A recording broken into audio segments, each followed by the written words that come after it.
prayer. Amen. Today I'll be coming from the book of Ecclesiastes. Amen. Chapter 3. Amen. The series that Bishop started on last month. Start at verse 1 and go down to 13. It says, for everything there's a season. A time for every activity under heaven. A time to be born and a time to die. A time to plant and a time to harvest. A time to kill and a time to heal. A time to tear down and a time to build up. A time to cry and a time to laugh. A time to grieve and a time to dance. A time to scatter stones and a time to gather stones. A time to embrace and a time to turn away. A time to search and a time to quit searching. A time to keep and a time to throw away. A time to tear and a time to mend. A time to be quiet.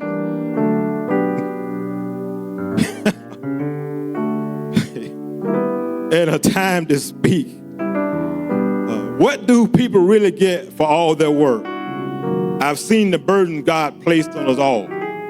Yet God has made everything beautiful for its own time. He has planted eternity in the human heart. But even so, people cannot see the whole scope of God's work from beginning to end. So I concluded there's nothing better than to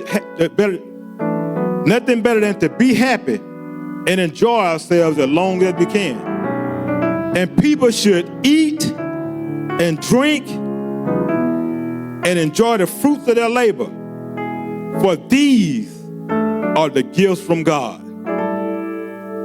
And the people should eat and drink and enjoy the fruits of their labor, for these are the gifts from God. Today I want to talk to some people that may be in a season where you're going through a rough stretch in life. Someone who may have hit a bump in the road. Things are kind of shaky right now. I want to talk to some people who may be having some kind of financial struggles or issues right now. I want to talk to some people that may be having some kind of issues inside your body, some kind of health issues. I want to talk to some people that may be feeling that you're stressed or you're going through some type of depression. I want to talk to some people that may be going through a struggle in their relationship, or someone who may have suffered loss. I want to talk to some people who may feel like you're isolated right now. You feel like you're all by yourself. I come to let you know tonight, but this morning, that it's just a season. I want you to look at somebody and tell them, say, it's just a season. Where you are right now, it's just a season that you're in right now. That don't mean that you're going to stay there for the rest of your life. It's just a season that you're in right now. It's just a season. See, in this passage, Solomon began to reflect on all of life, and he expressed these 14 pairs of opposites. How God is the master designer. You know, sometimes we go through things, like this ain't never happened to nobody. But there's nothing new under the sun. What you going through right now, people have been through it thousands and millions of times, and you just in a situation right now that's just new to you. It's just new to you. In this life, we all experience a time when things are going good in your life, and then there are times when things are not so good. But we have to understand that it's just a season of life that we're going through. And Genesis 8:22 says that while earth remains, seed time and harvest time, cold and heat, summer and winter, and day and night shall not cease. Just as we experience these 4 seasons year in and year out, we're going to do the same thing in life. He's saying that this life that you're going through right now, sometimes you feel like that you're on top of the mountain. Man, when you're on top of the mountain, boy, everything's going good. Boy, you can pay your bills on time, and all your children acting right, and everything going so good on your job. Everybody in your house is being obedient. Boy, you're on top of the mountain. You just got it going on. But there comes a time in life where it seems like that mountain is sitting right dead in the midst of your chest. and you can't hardly breathe. You don't know, God, how am I going to make it through this? God, when is this thing going to be over? Lord, I can't take this, no, God. Lord, when are you going to help me to make it through this thing? What do you do when it seems like the world is just sitting on top of you? You got to realize that it's just a season. Amen. And things are constantly changing. And every day God gives you new opportunity. So if you're having a bad day today, I know we can dress up, boy, and look real good coming up in here. Like we got it going on. I see you. And you see me. Just like we got it going on. But the thing about it is, it's just the season that you're in right now. But God is going to give you another opportunity. He's going to give you another opportunity. I'm not going to say it's going to happen today. I'm not going to say it's going to happen tomorrow. But I guarantee you that this too shall pass. What you're going through right now is not always going. It's just a season that you're in right now. We all go through changes.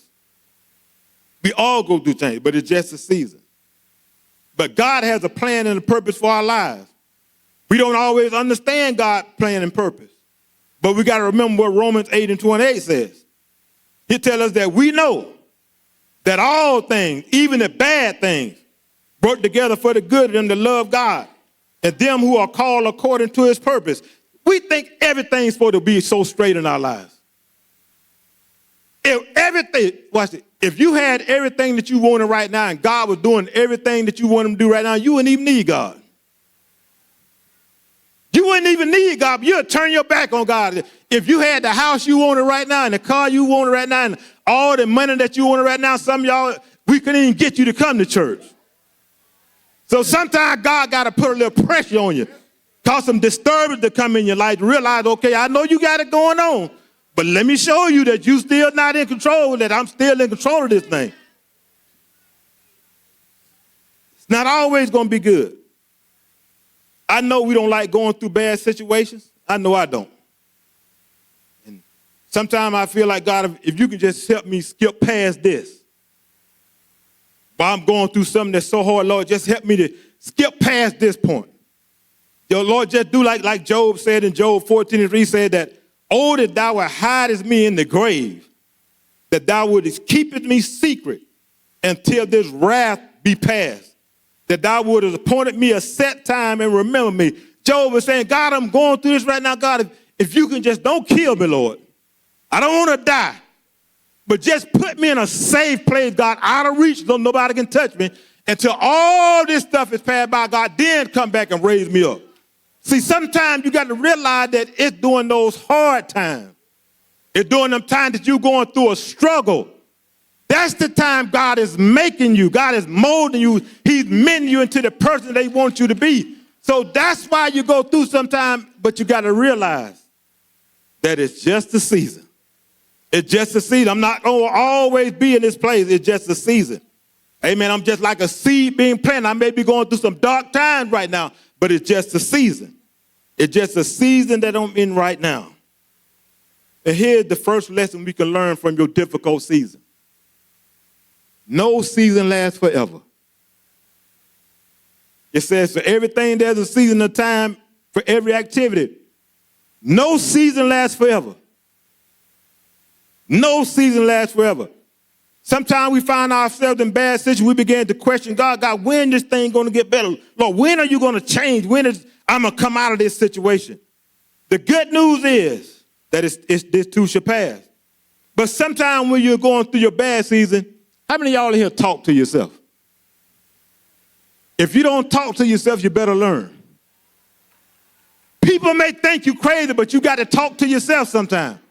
Because you don't always have people around you encouraging you. Sometimes people when you're going through, the people that you thought always going to be there, you ain't going to find them while you're going through. Because they scared while you're going through. You may ask me for something that I can't do, so they're going to stay away from you. So you got to learn how to encourage yourself. You got to learn how to talk to yourself. You got to learn how to tell yourself, man, I'm coming out of this. I'm not always going to be in this situation. I'm not always going to be broke. I'm not always going to rob Peter to pay Paul. I'm not always going to be the borrower. There's going to be time that I'm going to be the little. You got to learn how to talk to yourself. Amen. You got to tell yourself you're going to get better. Amen. You got to tell yourself I'm the head and not the tail. You got to tell yourself I'm above and not beneath. Amen. You got to learn how to talk to yourself. I don't want you to tell your neighbor. I want you to tell yourself. You got to learn how to speak over yourself. Amen. God gave you life. He gave you the breath. He gave you the power to call those things to be not as though they were. But if you don't ever say anything, then you don't expect God to change anything. You got to learn how to talk to yourself. I don't need you to encourage me. As long as I got breath in my body, I'm conscious, I don't need no encouragement. I learn how to encourage myself. I learn how to talk to myself. May think I'm crazy. I talk to myself and I answer myself too. You got to learn how to talk to yourself. That's part of life. You're going to go through seasons. You're going to go through changes. You're going to go through it. You're going to go through it, but it's just a season. It's just a season. One word that they kept repeating many times in this passage is the word time. It says a time to be born, a time to die, a time for this and a time for that. The only bad thing about time is that no one knows exactly how much we have. So you can't spend your time with foolishness. Can't spend your time fighting over stuff that don't even make no sense. You can't spend your time fighting over things you ain't got control over. Sometimes you got to learn how to just walk away. Even though we're living in time, our focus has to be on eternity. When you begin to focus in on eternity, in due time, your situation will work itself out. Sometimes God allows different seasons in our life to teach us, to grow us, to shape us. We are all right now in the midst of one of these 4 seasons. I did it, broke it down on the Wednesday night. I'm going to just walk through this one, but I want to get to my second 2 lessons. There's some people here right now, you're in your wilderness season. It's a time of testing, a time of trials and hardships and setbacks, a time of isolation when you feel like you're alone, the time when people walk away from you, a time for preparation for your next season. It's a time when you truly have to trust God. You're in your wilderness season. How many ever been in the desert? You're going through a dry space in your life. Seems like there's no growth. But it's just a season. You're not always going to be there. It's just a season that you could be in right now. Then there's some people you're in your warring season. It seems like the enemy just constantly attacking you. It's a spiritual attack. It's like he's trying to attack your mind. It's like you can't even think straight. It's like everything you touch, it seems like the devil got his hands on it. And you got to the point that you got to pray, you got to war, you got to go in your spirit and begin to speak, begin to pray, because it's like the enemy got an attack on your mind. See, right now you may be in your warring season, but you got to realize that it's just a season. And there's some people here right now, you're in your waiting season. You done prayed, but you still ain't got the answer. It's a season where it seems that there's no progress being made. Lord, God, I've been crying out, God, but Lord, do you hear my prayer? God, I done prayed this thing 1,000 times. God, where are you, Lord? I got people fasting and praying along with me, God, but Lord, I'm still, when am I going to get the answer? You just in your waiting season. And it's just a season. Some of y'all ain't said nothing, but y'all finna say something right there, because I'm finna find out because a lot of y'all right now, y'all in y'all winning season. Yeah, you in your winning season right now, but everything you touch turn to gold. You know, you got victory on top of victory. Amen. Everything you touch, it turned to gold because you're in your winning season. But you got to be careful in your winning season. It's just a season, and it turns in cycles. Your winning season becomes a wilderness season in a matter of time. So you got to be careful in your winning season. You got to learn how to set some stuff back. In the time we living in right now, if you don't set nothing back, you can't blame nobody but yourself. with all the foolishness that we going through right now, you better learn to set something back while you're in your winning season. You better learn to set something back because we don't know what's going to happen. But we ain't going to worry because we know who's in control. Because the master designer and the master maker is orchestrating everything. I don't care what it looks like. I don't trust this, I don't trust that, but I trust him. He's going to make all things work together for our good. God's going to work it out. He's going to work it out. He's going to work it out. He's going to work it out. But one thing about these seasons, each season is necessary in order for God to get you where he's trying to take you. Each season. We just don't have summer year-round. We don't have winter year-round, thank God. No season is year-round. But one thing about it is, one thing I've learned, and this is the second lesson, eventually, God is going to work it out. Where you are right now, it may not be comfortable. You may not be in your winning season, but eventually, God is going to work this thing out. Ecclesiastes 3:10-11 says, I've seen the burden God has placed on all, yet God has made everything beautiful in his own time. He has planted eternity in the human heart, but even so, people cannot see the whole scope of God's work from beginning to end. You know, sometimes we are frustrated when things happen that we don't understand. We are frustrated because we don't see the whole picture. We have to trust God that eventually all things will balance itself out one way or another. There will be many times in life that things will happen and you have no control over. And since you don't have control over, we have to trust that God is going to make everything beautiful in his own time. We have to try to make the best of every situation and try to learn from whatever life throws at us, good or bad. There's a lesson to be learned. The thing that we're worrying ourselves over, eventually God is going to work that thing out for you. Just think back over your life and remember all the time God has brought you through some rough times. This is not the first time you've been in a storm. This is not the first time you've been disappointed. It's not the first time you've been broken.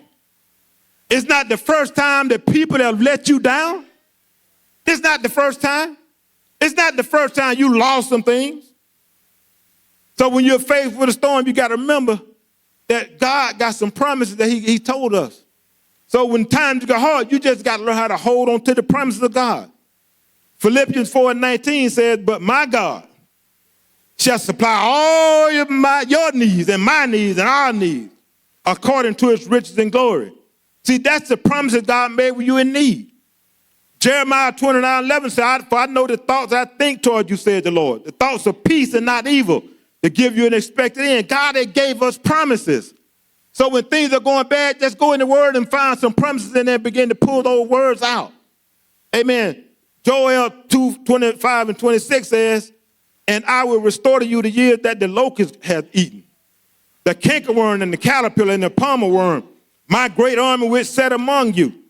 Ye shall eat plenty and be satisfied, and praise the name of the Lord your God, that have dealt wondrously with you, and my people shall never be ashamed. You got to learn how to trust the word. The promises of God are true. Amen. God promised to restore what was lost. He promised to restore what was broken. He promised to restore what was stolen. Living here in Florida, we'll survive many storms. We're getting ready to go into a storm season next month. Some of you may be in a storm right now, but you got to realize that it's just a season. God is the same God. If God delivered you before, he'll do it again. It's just a season that you're going in. Whatever you're going through right now, don't allow it to cause you to lose focus. Amen. Stay focused, because eventually God is going to work this thing out. You just got to have faith. It's a process. And when you come through this, you're going to be stronger, you're going to be wiser, you're going to be more anointed than ever. What do you do when the storms of life are beating you down and it seems like your whole world is falling apart? You got to remember that it's just a season. Don't allow the enemy to call you to separate yourself from God.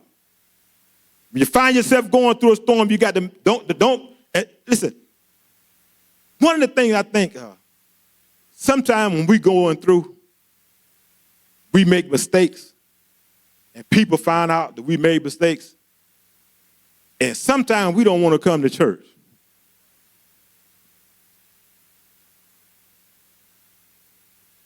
I know ain't nobody here, but somebody may be watching online.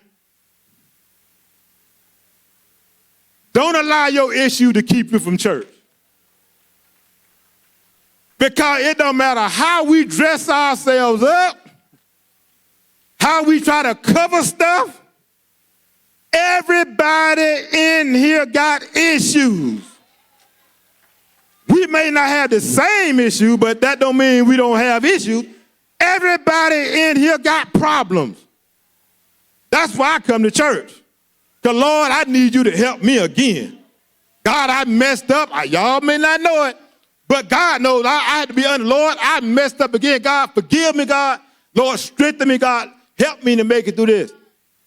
Don't like I said, I'm not talking about here, but the people that's watching this online, don't allow church people to fool you. Church people are struggling with some of the same thing you struggling with. The only difference is you got caught.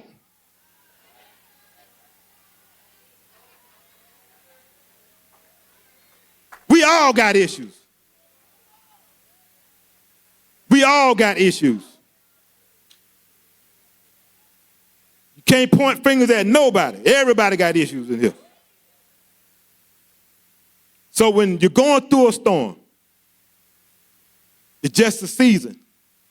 When you're going through a storm, you just got to stay on the ship, even when the water is troubled.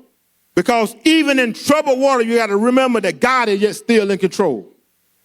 Proverbs 3, 5, and 6 says, trust the Lord with all your heart. Do not depend on your own understanding. Seek his will in all you do. In all you do, seek his will, and he will show you which path to take. In the book of Acts, chapter 27, it talks about a story about Paul. Paul was a prisoner getting on this ship. Paul told him, he said, look, he said, I don't think we should go out because it's not going to be good. But the people won't listen to the prisoner. They're going to listen to the owner of the ship. So they take this ship out, and this ship get caught up in the midst of the storm. And they begin to tear the boat apart. But they didn't listen to Paul. See, that's the way life is sometimes. Paul said, look, if you want to survive, he said, stay on the ship. So I come to tell somebody on today, if you want to survive, stay on the ship. Amen. Don't jump off the ship just because things are going bad. Stay on the ship. Amen. Stay on the ship. I know it may be rough. It may be rough right now, but stay on the ship. When the storms are raging, the ship seems like it's about to tear apart, just stay on the ship. I've had the opportunity to cruise on some of the pretty good sized ships. Some of them were so good, man, when it was time to get off, I didn't want to get off. I wanted to extend the stay on there. But the kind of ship I want to talk about right now is a different kind of ship. I know y'all thinking about boats, but I want to talk about a different kind of ship that somebody may be struggling with right now. And I need Trina to come help me. If you need to take them shoes, I'll take them off. You need to take them off.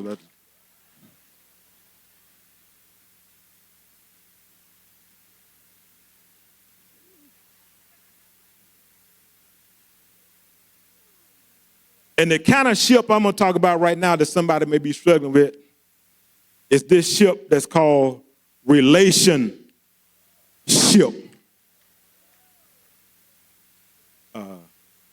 Sometimes in relationships, things can get rocky. things can get rocky. And sometimes relationships, it can get so rocky that you want to jump off. Sometimes you say, man, I done had enough of this. Lord, you see what I can't take this more, Lord. You see what I'm going through. God said, remember them vows that you took. You said for better or for worse. That what you said?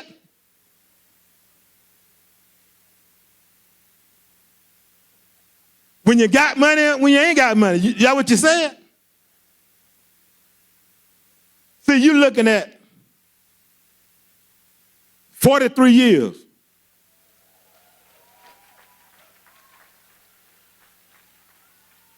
Way back in 1982. This young lady right here stalked me while I was at Tate High School. She stalked me while I was at Tate High School in the 10th grade.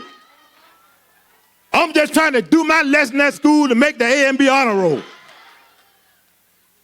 And she just sending messages through my friend that's in the church right now, sitting over there on the second row that can vouch for me.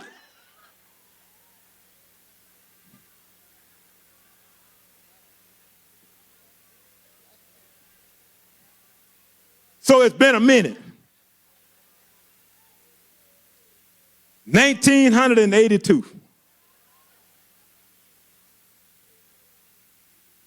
Stayed with her.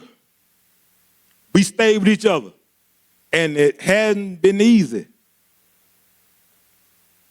I was trying to make sure she was ready to get married. As soon as I got out of high school, I was like, no, I ain't ready. So from 1982, finally getting married in 1994. So this coming Tuesday, with the 20th, it'll be 31 years married, but 12 years before we even got married, so that's how we get to 43 years. And I wish I could sit up here and say, boy, it's been a smooth ride.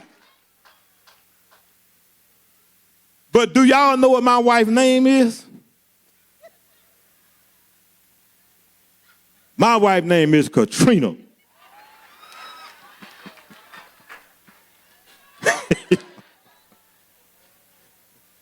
It's been some bumpy ride, but we still here. We've been through a lot, but we still here. It not always going to be easy, so sometimes you find yourself in a relationship and things are hard. Just hold on until God change that thing around. It won't always be like this, but you got to learn how to take the good with the bad. See, I can get up here and tell my story because I know she's not going to get up here and say nothing. Come on, let's give it up for her.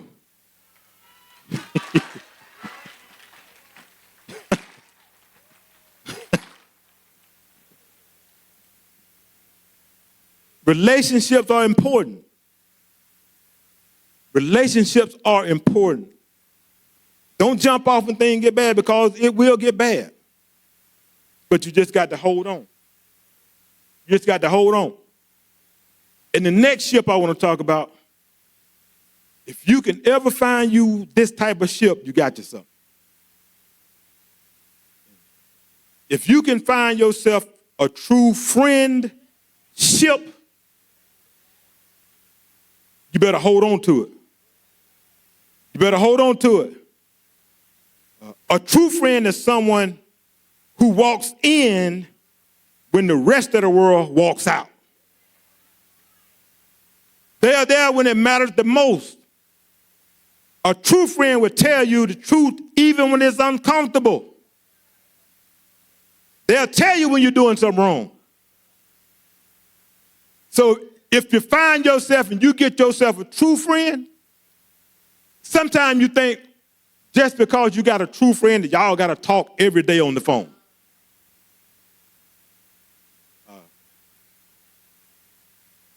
When you got a true friend, you can go months and years without even talking. But as soon as you're faced with a situation, out of nowhere, the people you thought would be there nowhere to be found, but that true friend, they're going to find their way to get to you some kind of way. They can be clear across the country, but a true friend going to find itself to you when you're going through and you find yourself in a need. So if you ever find yourself a true friend, you better hold on to them, because they are hard to come by. Sometimes they can be hard. You think you're doing right, they say, no, that's not right. You know that's not right. But a true friend can talk like that, because the true friend got your best interest at heart. A true friend is not in it because of what you got and what they got and what you're trying to get. A true friend is all about the friendship, the connection.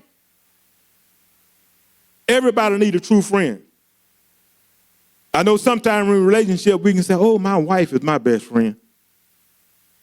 She may be, but you need to find yourself another one too.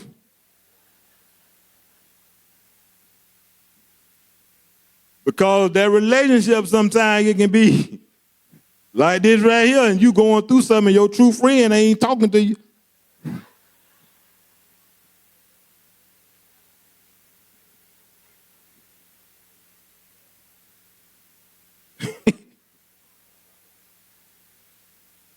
If you ever find yourself a true friend, hold on to him. Now, this is the next ship I want to talk about is, man, I hate this ship right here. That didn't sound right, but I did say ship. I need to add that P to it. I hate this one right here. In this next one, it calls a hardship. Sometimes when we're going through hardship, we want to jump off the boat. When we're having hardship, when things not going right, we ready to quit. We ready to give up on God. But it's oftentimes during the hardship when God is stripping things away from you that you think you wanted to have, you think you need. God said, no, I'm sending you through this because I know once you go through this, the thing you thought you need, God says, I'm not going to pull it away from you. It's going to walk away itself.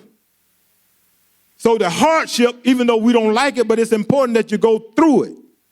But you got to realize when you're going through it, it's just a season. You're not going to stay there forever. It's just a time and a place that you're in right now.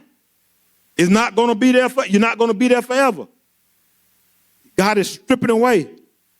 See, hardship, it will test your commitment. Because if you never commit to something, as soon as the hard time comes, you'll walk away from it. I made a commitment when I got married. I made a commitment. I made a commitment to my family. You know, it's been times I want to walk away. But I stayed there because of the commitment I made before God. It's a commitment. Sometimes, that's why sometimes people don't want to get married. No, they just live together. I did that too. I ain't going to say like I didn't do it. I did it too. But see, I didn't want to make that commitment. My marriage license,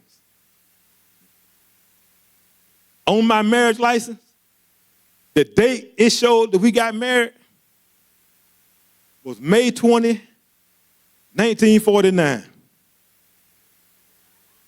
I wasn't even born. That was the guy that had on the 1949. And for a long time, I didn't even try to go and correct it. I said, man, if this thing don't work out, if this thing don't work out like I wanted to, I can always go down there and tell them, look, man, 1949, I wasn't even born. So I said, let it stay just like that. We ain't going to change it. Let it keep on saying 1949. I said, just in case I want to jump off this ship. This document is not legal because the date ain't right. It says 1949. And I went a long time before I went and got that thing straight.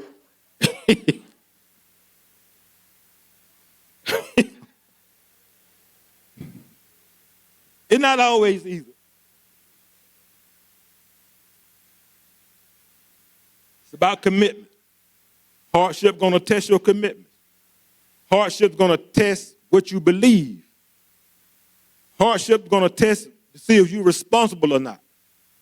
Hardship's got a way of putting things on you and you say, man, Lord, is this you? It make you question God. Sometimes we ask God for things and we think God's going to take us straight to it. But see, sometimes you asking God for things, God got to take you over the river and through the woods to get to that thing that you want God to give you. So that's why you got to be careful what you ask God for. You got to be careful. Eventually, it's going to work out. This is my third point. My third lesson, at least. I want to talk to some people today. I just want to tell you this. Take time to enjoy your life. Take time to enjoy your life. It says, so I concluded there's nothing better than to be happy and enjoy ourselves as long as we can. It says, and people should eat and drink and enjoy the fruit of the labor, for these are the gifts of God.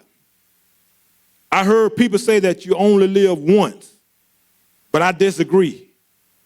I think that we should live every day and only die once on this side of heaven. That's why we got to try to enjoy every day that God has given us on earth. We don't want to work all of our lives and don't get a chance to enjoy life.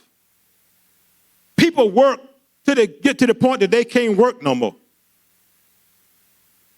Did all that working and don't have a chance to enjoy their lives. I don't want to find myself in a situation like that. Take time to enjoy your life. Amen. Take advantage of the time that God has given you, because time is the one thing you can't get back. This passage is telling us to embrace joy, to do the best to live right and receive God's daily gift from God.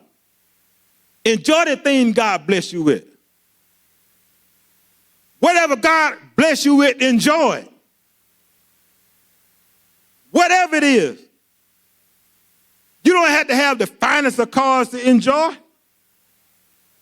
If God bless you with a bicycle, enjoy that bicycle until He bless you with something else. Don't compare what you got to what somebody else got. You don't know the sacrifice that people went through to get what they got. You don't know what they're going through right now. Can't go to sleep at night worried about losing what they got. So just enjoy the thing that God bless you with. But even if you don't have that much, God placed some things around you to enjoy. Sometimes I go out there to the beach by myself and just walk, put some music on and just walk. My wife, I don't want to walk in the sand. Well, you ain't got to walk. I go out there all by myself and just walk. You got to do what you like that's going to help you. Enjoy what God bless you with. Enjoy what God bless you with. Take time and enjoy life as long as you can. God has blessed you with so much. God has given us the life to enjoy. But there are times that we're going to go through struggles. There are times that we're going to face hardships. But we have to remember that it's just a season. You have to make a commitment that I'm going to enjoy this life that God has given me. Take the time to enjoy your family. Get families back together. Get families back together. Sometimes we come to church, we done got so holy that we can't hang out with our families. A couple weeks ago, we came together. Not only my family on a street I grew up out there in Cantonment called Hicks Street. It was like a family on that whole street. There was many houses on the street. So we began to call them some of the people that we grew up with on that street. We began to call them together, not only our family, but Elder Melissa's family grew up on that same street. Her family came. We all came together in the midst of everybody from different walks of life, people from New York, people from Virginia, people came from all over that grew up on that street. And plus my family that lived here in Pensacola, lived in Cantonment and surrounding, we all came together and we celebrated just that one day. But see, it's about getting family back together. And see, sometimes I think we come to church, we get so holy, we say, man, I can't hang around them people. They drinking and they cussing and they doing this and they doing that. But see, how you going to reach them if you never get with them around them? I'm right there in the midst of them. They passing out Jell-O shots. They drinking. I passed by one of the little tents. A couple of my old cousins said, come on in here, cuz. They were doing the puff pass. That's no, but you don't do that, man. But see, how are you going to reach them if you'll never get around them? Because people know who you are. I don't allow people to influence me by what they do because I know who I am. What you do is not going to influence me because I know who I am. So then when it come time to eat, they say, come on, cuz, come on, you do the prayer. Okay? Because they know. But see, I don't care about what you do. Listen, God's going to change you, not me. What we have to do is try to be an example to people. You can't change nobody. You can't even change yourself. God had to change you. So if he had to change you, how are you going to change somebody else? Be who God has called you to be. Get your family back together. It's time for us to get our family back together. It's so much craziness going on in this world. If you want the church to get together, it's going to start at home. Charity begins at home. Sometimes you can't get the church straight because the house is not straight. You can only hide it for so long. You can't get along with your own folks, then you come in church, think you're going to get along with everybody. It's not going to work. Get the house straight first. Get your family straight. Get them all together. Start having a meeting with them on yesterday. Trina family got together. Her mom turned 85 years old last week. She turned 85. 85 years old, still driving. She do whatever she want to do. And one thing I like about it, she don't care what nobody says. She living her life, 85 years old. Still driving, still getting around. Matter of fact, she get around better than her daughters. 85 years old. Normally when they have get-togethers, I normally don't go. But God let them know that's family too. So I went, sat there and ate with them and talked for as long as I can. Then I got up. Then we left. But get the family back together. What you're going through right now is just a season. It's not always going to be like this. It don't matter. I don't care how it looks. I don't care what you hear. I don't care what you see. Trust God. Trust God. Because God's going to make all things beautiful in its own time. Come on, let's stand to your feet.